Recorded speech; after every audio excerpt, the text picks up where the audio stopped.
This was J.F. Corns' second win today.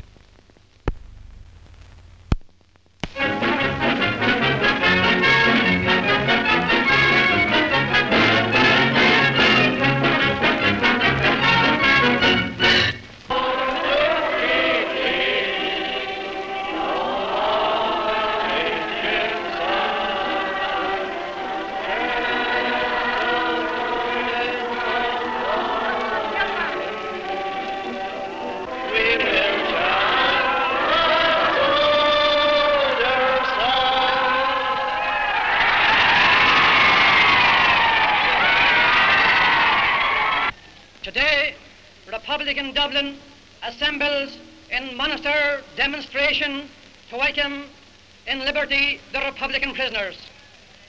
I and my comrade prisoners today celebrate the victory of the recent elections, and in doing so, we celebrate the downfall of the Cosgrave murder gang.